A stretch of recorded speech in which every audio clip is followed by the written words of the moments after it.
Ever wonder what psychologists talk about over coffee? I'm Debbie Sorensen, a clinical psychologist in Mile High, Denver, Colorado, where I specialize in rehab and health psychology and acceptance and commitment therapy. And I'm Diana Hill, a clinical psychologist in Seaside, Santa Barbara, California, where I specialize in mindfulness and values-based approaches to therapy. In this podcast, we bring psychology research into practice by discussing topics from psychology with experts in the field and with each other. You'll get a glimpse into the books we read, the research we think is interesting, and the ideas from psychology that we use to thrive in our own lives. Thank you for listening to Psychologists Off the Clock. Hey, Debbie. Hi, Diana. Well, I know you've had a really busy last couple of weeks, so this episode today is probably going to be perfect for you because it's all about rest. And I was wondering, what do you do to rest? Yeah, well, this is a really good example because the last couple of weeks have been really busy. I've traveled, I led a workshop, I was solo parenting for several days right before I left town. We got a dog in the middle of it. So it's been very busy. And so I had a perfect day today. It was kind of rainy and cold spring day here in Denver. And I, pretty much stayed in my jammies all day, read books to my kids, made pancakes, played with the puppy. It's just been one of those days where I just had a long to-do list that I ignored. And I just kind of hung around the house. That sounds wonderful. Good timing in that sense. I got to the first time I've had a chance to rest in a while. Yeah. How about you? What do you do to rest? All sorts of things. I really like to walk. So just going for a slow walk with my family. Sometimes after dinner, we'll walk down to the mailbox and back, and having an evening walk is a really nice, restful time. And I also really enjoy reading to my kids. I find that extremely restful and peaceful, climbing into bed with them and reading Harry Potter, sort of our big one, the series that we're on, or Winnie the Pooh, my little one. So that's really restful too. And today we're having our guest interviewer, Yael Schonbrun, to do an interview with the author of a book called Rest, Why You Get More Done When You Work Less, by Soojung-Kim Pang. And Yael is a frequent contributor to our podcast, and of all people that I know, it's really ironic that she chose the book Rest, because she's a mother of three, she's a professor at Brown, she has a private practice, she's writing her own book, and it's kind of ironic that she chose this topic herself. Yeah, maybe there's some desire to rest a little bit somewhere in there, I'm guessing. Yeah. It sounds like she probably doesn't get much. Yeah, so I look forward to listening to her interview and learning a little bit more about how we can rest more effectively. That sounds good. And can you remind us about your workshop, Diana, that you have coming up in Santa Barbara? Oh, thanks a lot. So it's in the end of May, Memorial Day weekend on Sunday from 1 to 4 at Yoga Soup. And it's in a workshop on acceptance and commitment training. So it's really for the general public as well as for practitioners. You'll be learning all about ACT, applying ACT to your own life, and really using some of the skills on yourself. Maybe developing some more contact with the present moment, identifying what your values are, getting moving in the direction of your values. So you can learn more about it and sign up at yogasoup.com or through my website, which is drdianahill.com. Great. Thank you, Diana. And we are looking forward to listening to this interview ahead with Yael on rest. Great. Hi, this is Dr. Yael Schonbrun in Boston, and I'm excited to talk today with author, founder of the Restful company, and visiting scholar at Stanford, Dr. Alex Pang. We are going to be discussing Dr. Pang's wonderful book, Rest, Why You Get More Done When You Work Less. You can find Rest in your bookstore, and I see that the paperback version will be out in June with a foreword by Arianna Huffington. So Alex, welcome. The title of your book caught my attention because I come across the issue of work burnout in my private practice all the time, and of course confront it in my own busy life as well. And as I read the chapters, I found myself getting more and more excited about the concept of how rest and work are really important complements to one another. You write that rest is not work's adversary, rest is work's partner. They complement and complete each other. So I wonder if you could start us out by sharing how you started to explore this idea of deliberate rest and its relationship to work. First off, thanks for having me on. But the origin story for the book was actually a sabbatical that I took a few years ago. I've lived in Silicon Valley for the last almost 20 years, and have worked mainly as a technology forecaster and futurist and consultant.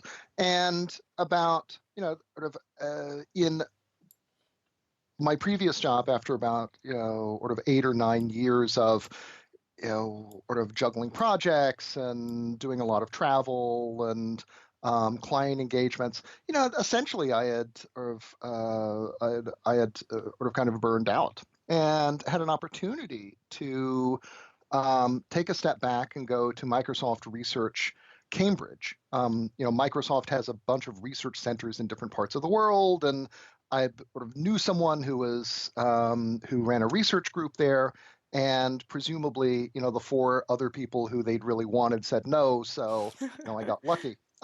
But I went over there to do the work that eventually became my second book, a book about technology and distraction called The Distraction Addiction. And a few weeks into it, I sort of realized that I was getting an incredible amount of stuff done. I was doing all this reading. I was getting into new literatures. I felt like I was, a lot of really interesting intellectual stuff was happening, and I was writing plenty, and so I was being really productive. But I also felt like I didn't have the sense of time pressure that was, second nature to sort of life in Silicon Valley. It started me thinking that, maybe our default assumptions about what you have to do in order to do really good work, namely to put in Herculean hours, to be in this state of kind of continuous partial attention, as Linda Stone puts it, to meet challenges by layering them on top of each other and doing more and more. Maybe that attitude actually was backwards, that maybe in order to do really good work, what you had to do was actually to follow a different strategy, a different path. And I started looking at the lives of really creative people, right? Nobel Prize winners, or famous artists, some military leaders, people of kind of unquestionable accomplishment. And I realized when I started diving into their lives that a lot of these amazingly creative folks had actually, these periods where when they were younger, they worked immensely hard, right? You stayed up until 2 or 3 writing your novel, and that worked for a little while, and then and then almost to a person, they had some kind of crisis, some moment of burnout, and they came out the other side and discovered a different way of working, one that was much more balanced, one that alternated periods of intensive focus with what I call in the book deliberate rest, and which in a lot of ways resembled the life that I kind of stumbled on this sabbatical. The other thing that made me realize that there actually was a story worth telling was coming upon the literature on the neuroscience of the resting brain and recent work in the psychology of mind-wandering creativity, which did two things. I mean, first off, it established that actually there's an awful lot of really interesting stuff that goes on mentally when we are apparently doing nothing at all. We're just kind of spacing out. Even when we're napping or sleeping, our brains are really busy. And that this work could explain why it was that whether you were X-ray crystallographer Rosalind Franklin or Charles Darwin or Stephen King, why it was that doing things like having a daily schedule where you work really hard for several hours and then you apparently do nothing for an equal amount of time helps you be more productive and more creative than you would be if you were to try and work at a high, fast pace constantly. So when all that came together, I realized actually there's a story here that's worth telling, and that you can tell in a way that one that I hope will be convincing to people who need to hear it. Absolutely. And I think that your argument really is so convincing. And you talk a bit about this in your book, and I wonder if you could talk a little bit about this for our podcast audience. Why do you think that rest is such a problem in our modern day society? Because you've just kind of listed some really compelling reasons to value rest, and yet we continue to push against it. And I wonder if you could kind of articulate your understanding of that. Right. Well, I think that the part of the reason that it is so difficult to back away from the idea that overwork is both an inevitable and inescapable part of modern life, and indeed that there's something kind of noble and desirable about it, is that there's so many different things that work together to make to create the appearance of inevitability. There's a great line in the movie The Usual Suspects where the Kevin Spacey figure says, the greatest trick the devil ever pulled was convincing us that he didn't exist. Well, I think that the greatest trick that overwork has pulled is making it seem totally natural. And I think that part of the reason for this is that most of us no longer live in a world in which work has natural external limits, right? We don't come in from the fields when the sun goes down or go home when the factory bell, whistle goes off. And so it's easy with knowledge work to just keep doing it, right? Until we feel like we can't do it any longer.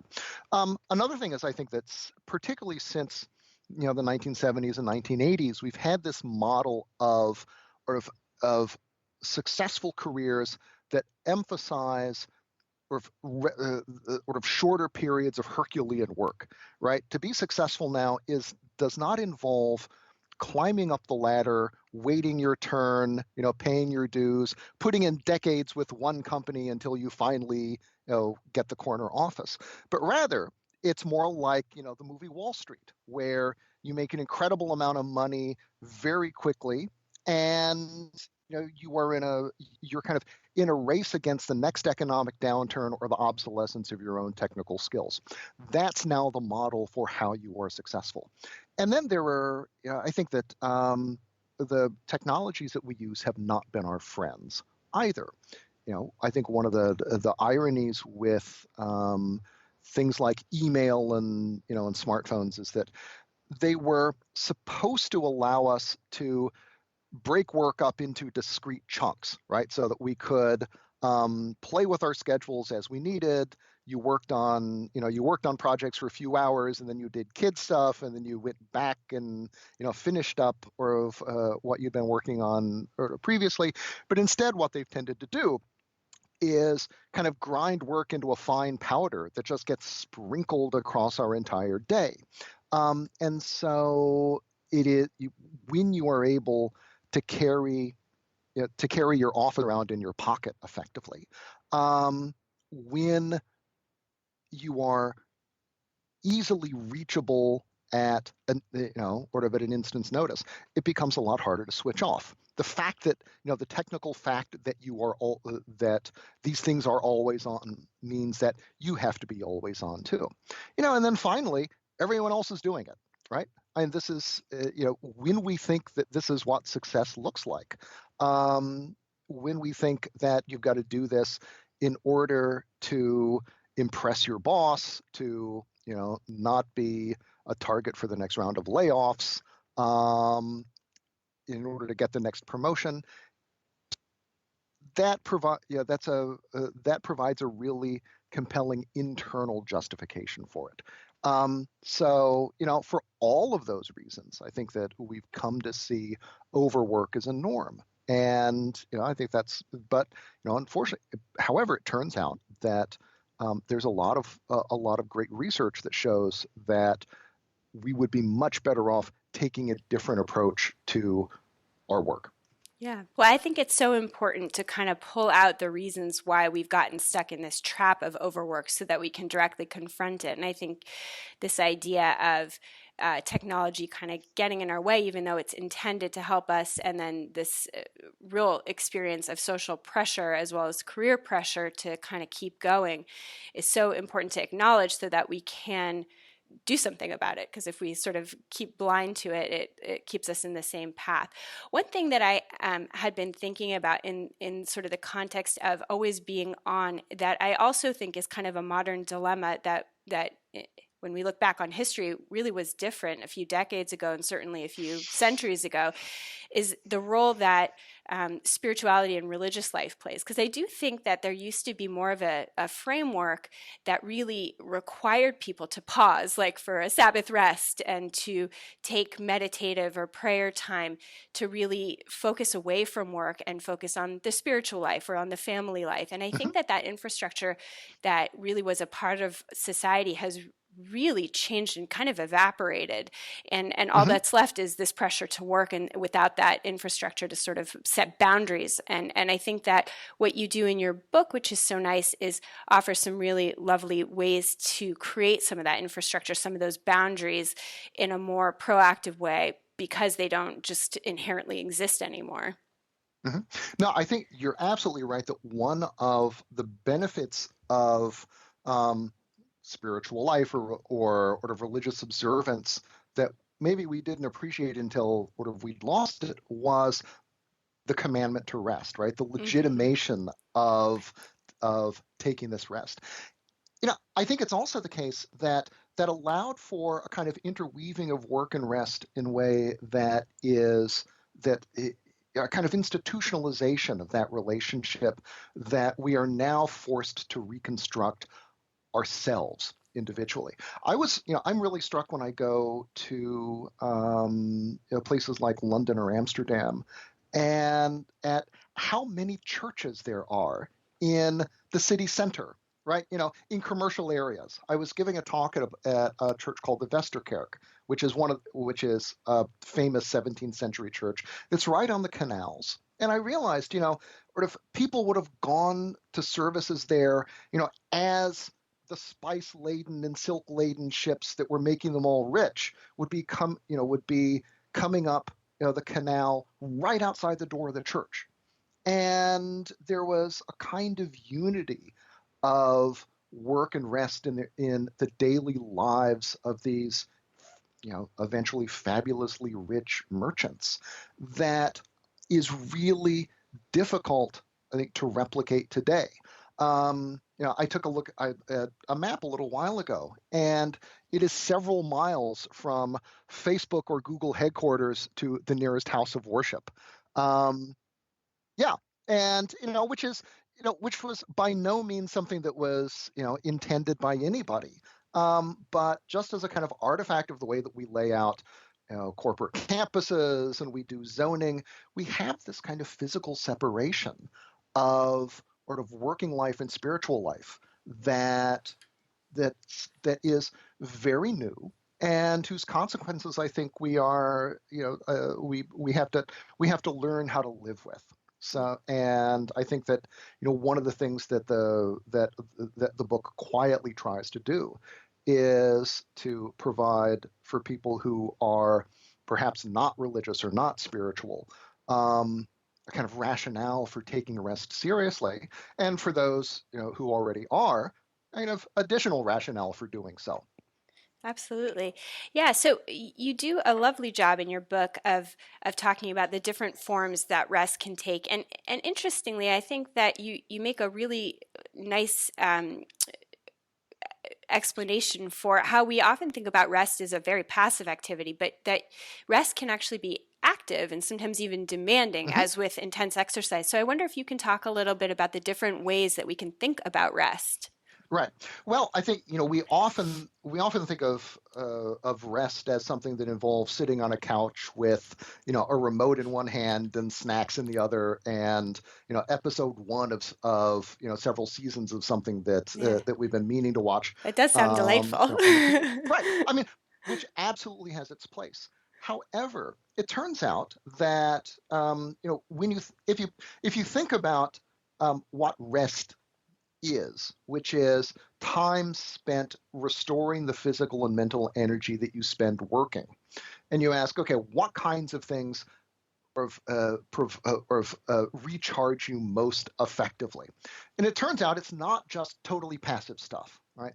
And this is one of the things that I was really surprised at in the book, but which I think but which turns out to explain an awful lot. Is that the most restorative kinds of rest often are physically engaging, they're mentally challenging, and they work because, first of all, for reasons that exercise physiologists can tell you, exercise turns out both to be, physically draining, but also sort of energizing as well. It's also the case that, we often don't recognize it enough, but cognitive work, knowledge work is actually physically really demanding, right? Your brain needs a lot of oxygen, it needs a lot of energy in order to work well. And the better you are at, or the better your body is at providing that, the better off, basically the better your brain is gonna operate. But the other thing is that forms of recreation, forms of rest that are mentally intensive or physically intensive are often ones that provide a greater sense of what psychologists call detachment, which is the kind of psychological sense of being away from work, right? Not being able to think about it because your mind is occupied by something else. And that is a really important component to getting good rest. If you are, if you're doing something passive and your mind keeps kind of going back to problems you've got at work or something that's something that's been bothering you, you're going to rest less effectively than if you're doing something that is really that you're really mentally and psychologically immersed in. And so for all of those reasons, active rest turns out to have offer a bigger bang for your buck than just sitting on the couch. So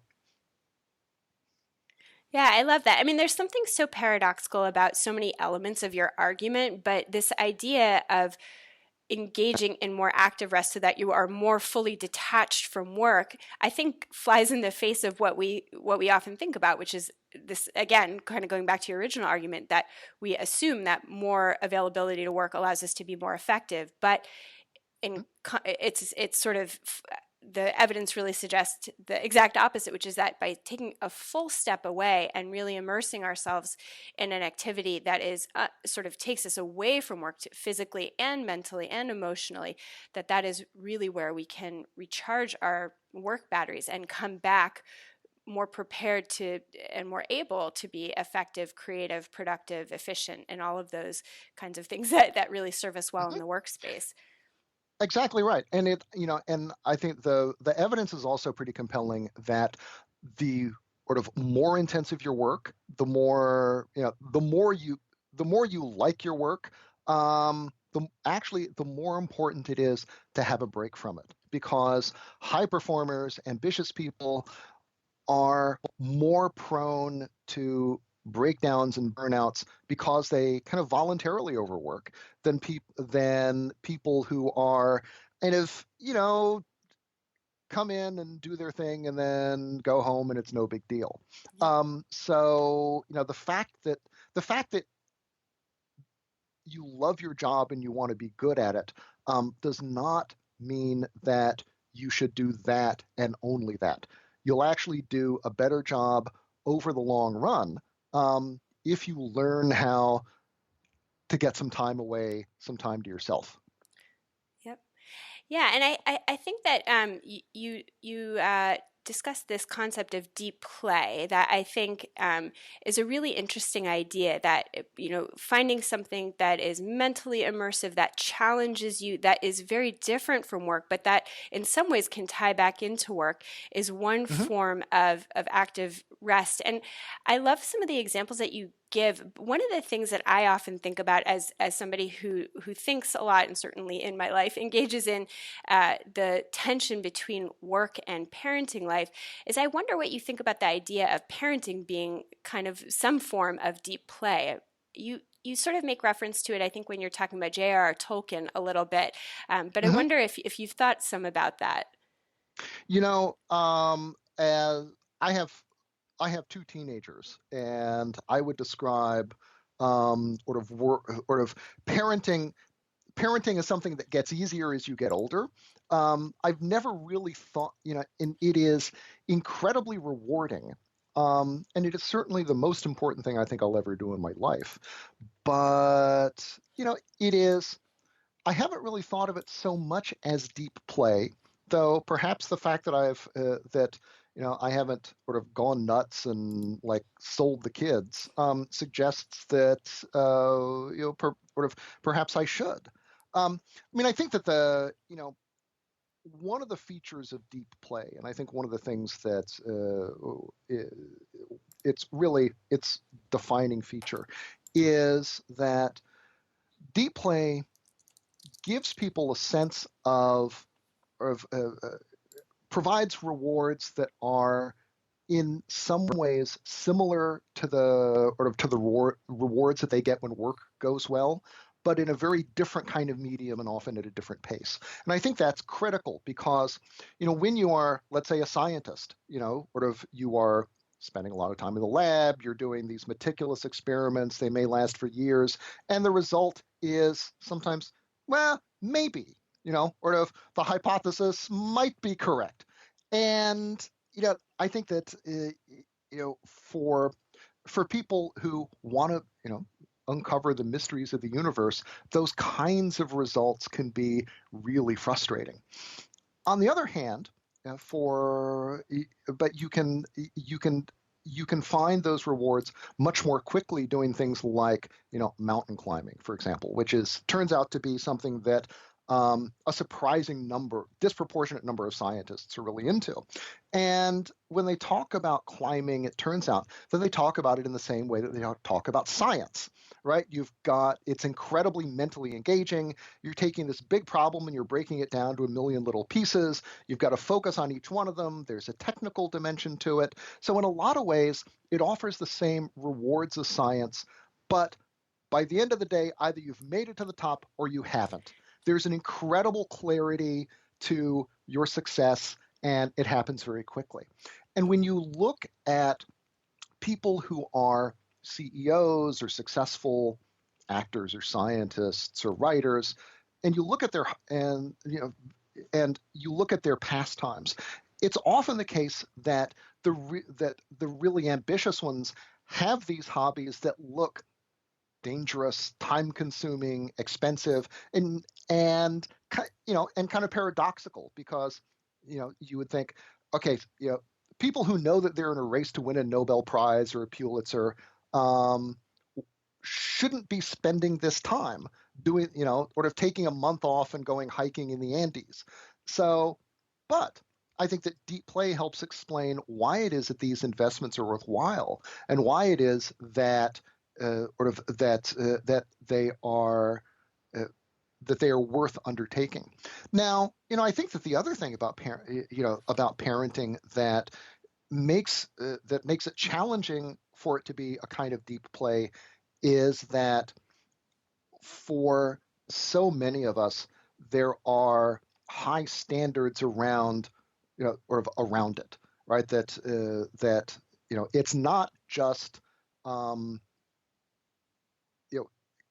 keep the kid from becoming a child soldier or dying of an easily communicable disease, or turning into a psychopath, right? Or if we don't just have to meet these very minimal standards, but rather our kids have to be great, and we have to take upon ourselves responsibility for crafting these wonderful lives and wonderful experiences for them. And I think that sets up a set of expectations and a set of challenges that makes parenting a lot more like work than it might otherwise be.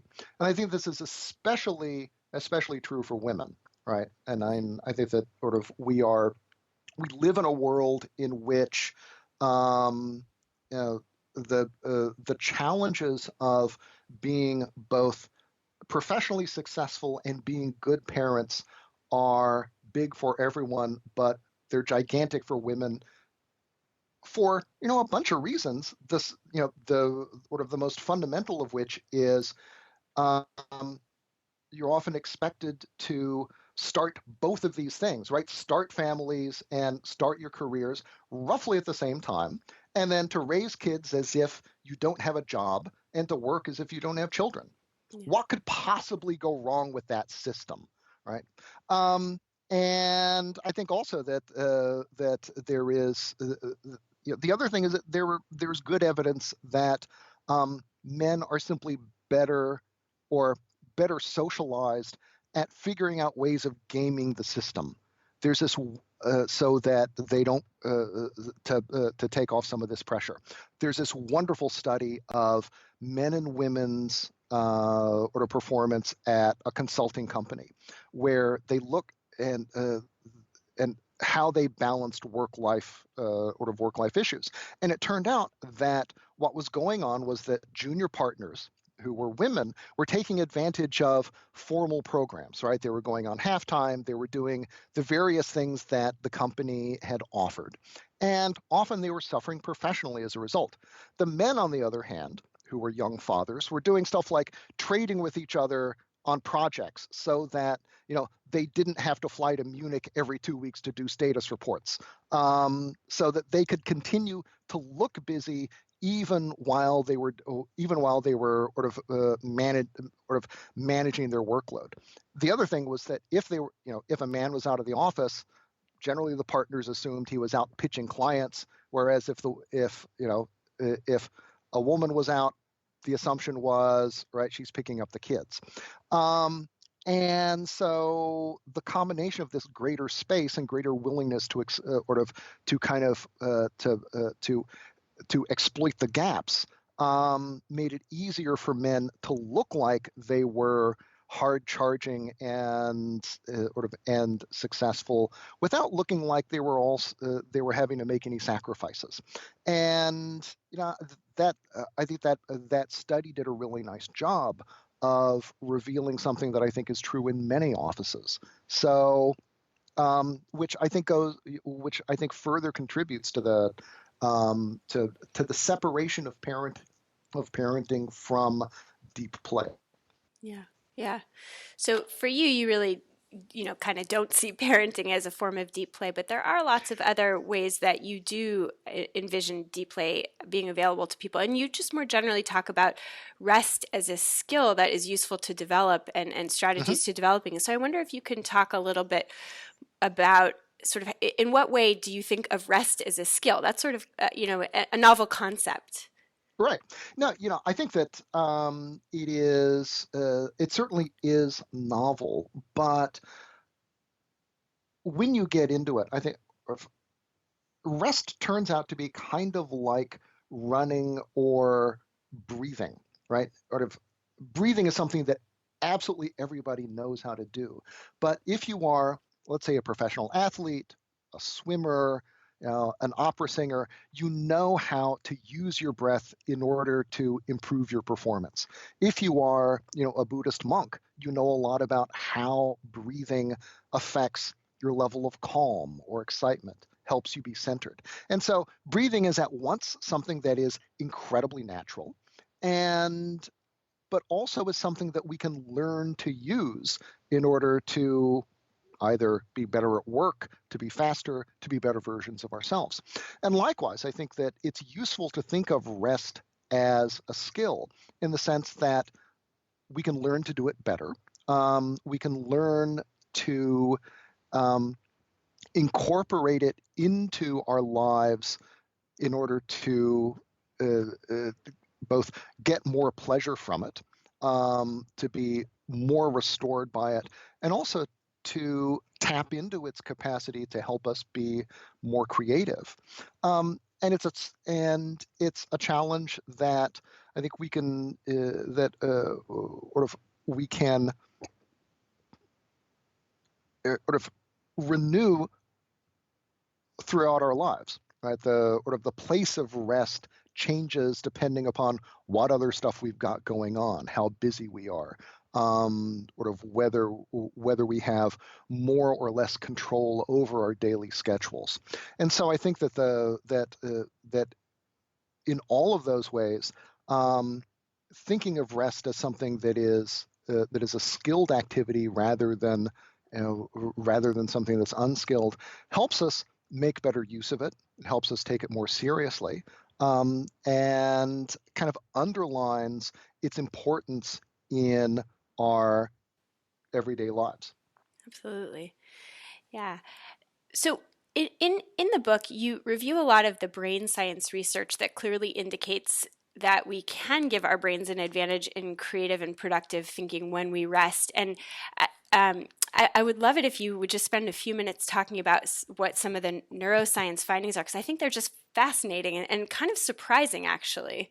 Yes. So, the one of the big bodies of research that I draw on is on what neuroscientists call the default mode network. So it turns out, when you kind of zone out and don't think about anything in particular, just kind of let your attention go wherever, you feel like your brain is kind of shutting down, but it actually isn't. And what you find when you put people in fMRI machines and watch brain activity is that their brains don't slow down or go quiet, but rather a second network, what they call the default mode network of kind of connections between different brain regions, activates. So, and it turns out that we are basically about as active, our brains are roughly as active when we are apparently resting as it is when we're like trying to do math problems. And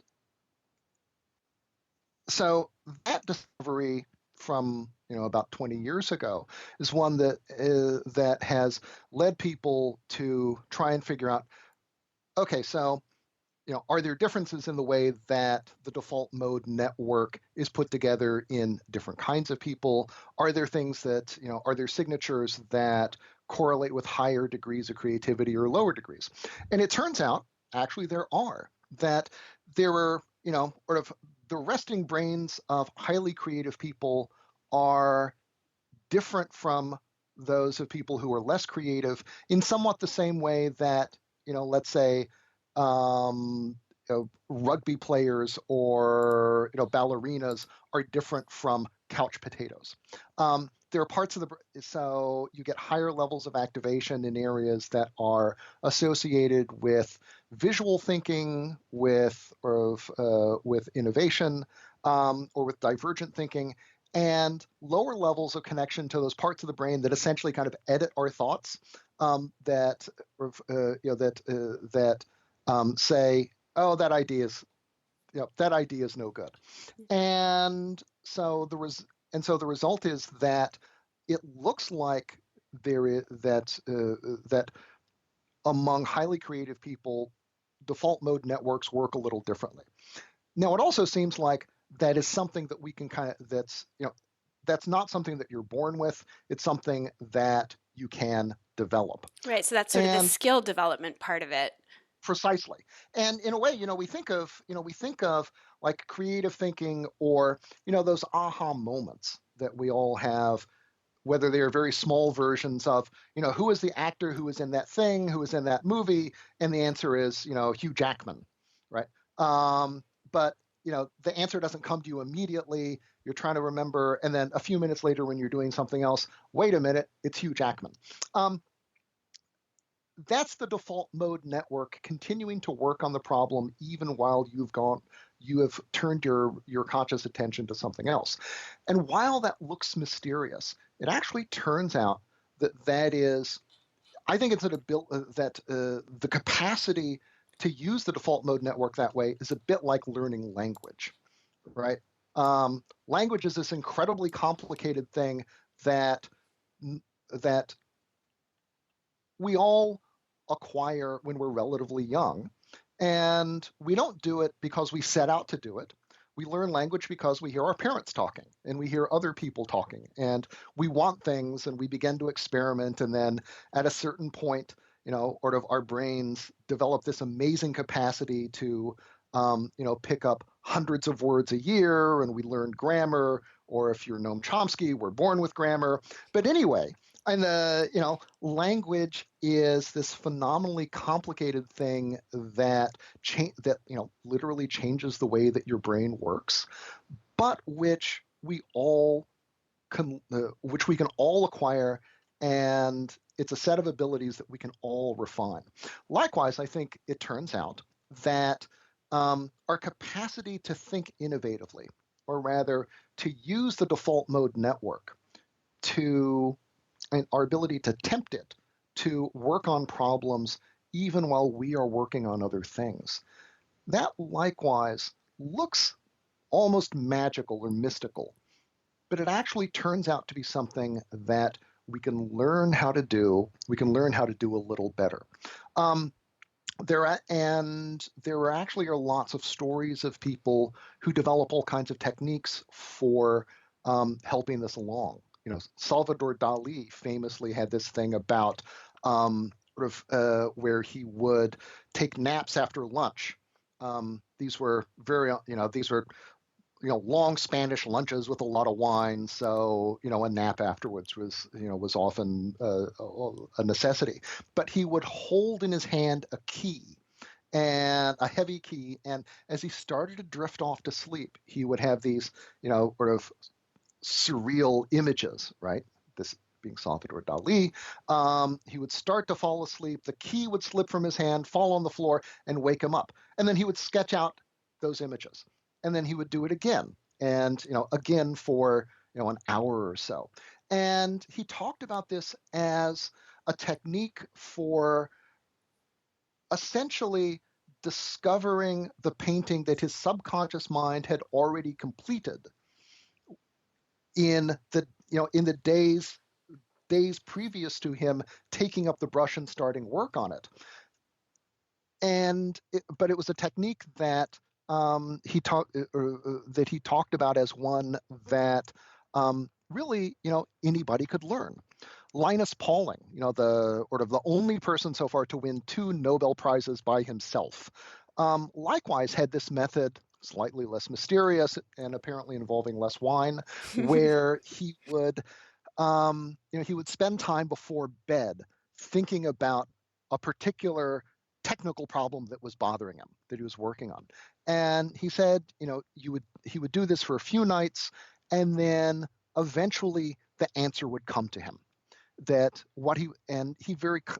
He was really conscious about kind of priming his creative unconscious mind to take up these problems while he was sleeping, to take them up in odd moments, and he trusted that that he would be able, or his subconscious mind would be able to solve these problems on his behalf. So I think this is, I think that one of the things that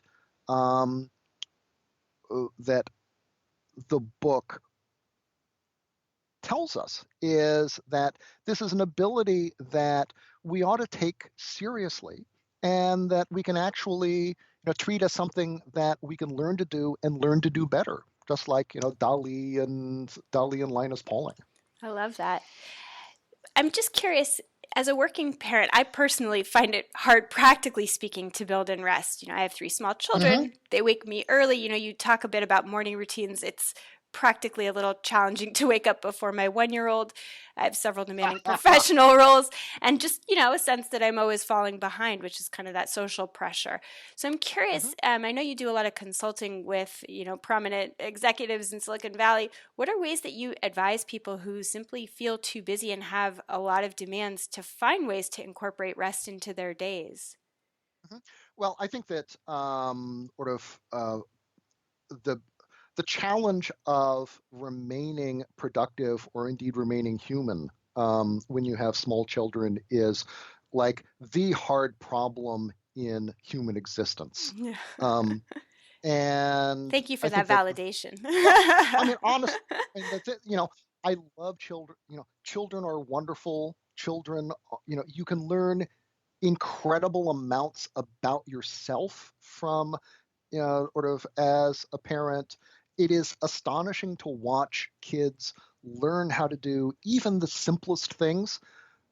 At the same time, however, children are also vampires.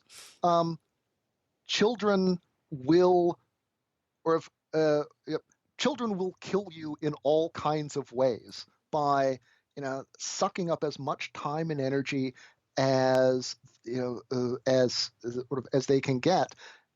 Their capacity for that apparently is absolutely limitless, and there is simply no satisfying the, delightful little creatures. So now, so you know, the reality is that, as great as they are, they're an awful lot of work, and I think that we often underestimate that, and we should, and we ought to. You know, I think we should recognize when we are challenged to do all these things at the same time that there's a really good reason for it, right? It's not that we don't have the energy or that we're not smart enough or that we haven't figured out like the right, sort of work-life balance tip. It's because this is an incredibly difficult thing to do. So, having said that, I think that the key for people who don't have very much control over their time generally.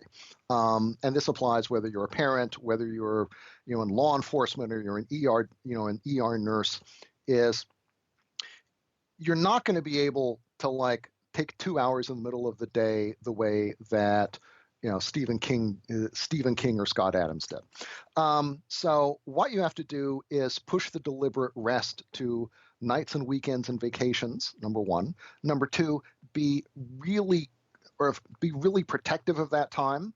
The studies that indicate there are lots of studies that indicate that people who are good at practicing detachment are both better when they come back to work on Monday and are less likely to suffer from things like burnout. They have higher promotion rates. There are all kinds of good things, both in the short term and in the long term, that come from from simply taking your weekends really seriously. And finally, take all the vacation time that you are allowed. The fact that Americans leave something like $50 billion worth of vacation time on the table every year, and this is the stupidest thing in the world.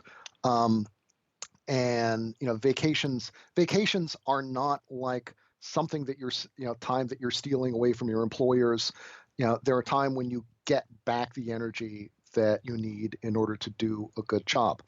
Now, my memory is that a vacation with a 2-year-old, much less multiple kids, is a lot less relaxing than the vacation when either they're older and they're ignoring you because they're like Snapchatting with their friends about how stupid it is that they're having to go to the Grand Canyon, or when it's just you and your partner.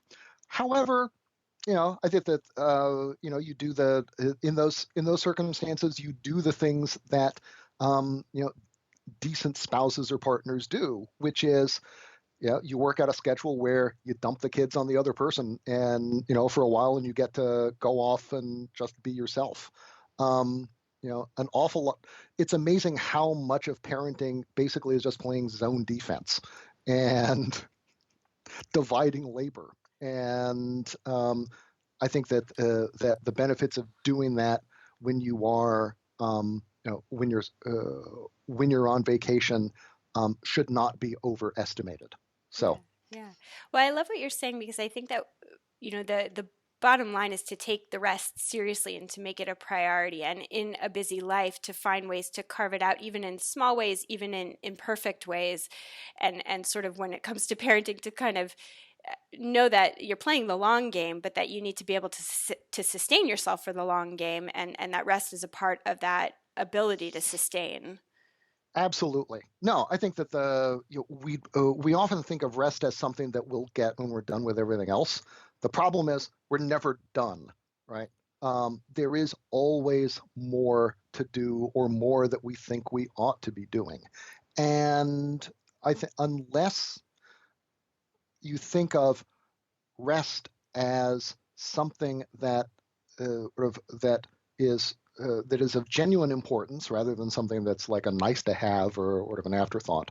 I think the more that you can recognize the role that good rest plays in helping balance our lives, in helping us actually be more creative, more productive, better parents, sort of the more likely you are to defend it against sort of a world that will find other uses for that time that may be better for them, but not better for you. Yeah. Well, I can't recommend this book highly enough. You go into a lot of these ideas and tips in more detail. But I'm curious, so besides sharing the gospel of rest, what are you working on these days? What can we expect to see next from you? So in addition to the paperback version of the book coming out in June, the next thing I've got is I've been working on a project looking at companies that have been shortening their work days.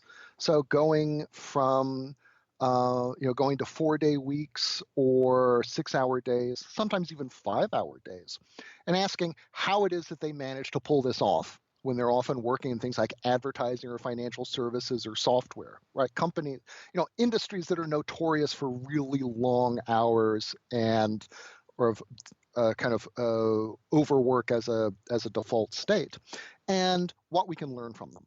And so partly it's looking at just the tactics that people use in order to shorten the work day or the work week, and then looking at both the intended benefits and also the more surprising, subtler, unintended ones, and then finally, thinking about whether this can be a model for for all of us in the future.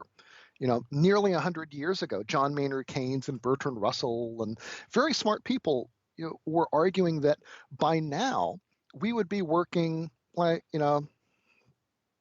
15-hour weeks or 4 hours a day, and clearly that future has gone off the rails. Yeah. And so what I'm interested in is the question of whether it might be possible to get that back, particularly in a future where the future of work seems increasingly uncertain thanks to automation and robotics and artificial intelligence and globalization.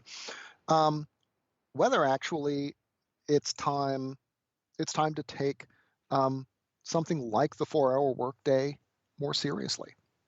So, and figure out how we can get there. So that's the next big project. Fantastic. I can't wait to hear more about it. So thank you so much for your time, Dr. Alex Pang. And if you all are interested in finding out more about Alex, you can find him online at deliberate.rest. You can also follow him on Twitter at rest_book or at askpang on Twitter. Are there other ways that folks can contact you or find out more about your work? Those are the big ones. Okay. There's also Instagram. Basically, if there's a social media channel, I almost always managed to grab Ask Pang. So, but the blog and Twitter are the best are the best places to find out more about the work. Fantastic. Well, thank you so much for your time. This has been wonderful, and I hope that people pick up that book because it is a great read. Well, thank you. It's been a pleasure. Thank you for listening to Psychologists Off the Clock. You can find us on Twitter, Facebook, and iTunes. You You can also find us at www.offtheclockpsych.com. That's offtheclock, PSYCH.com. Music by John Gu and Susie Stevens.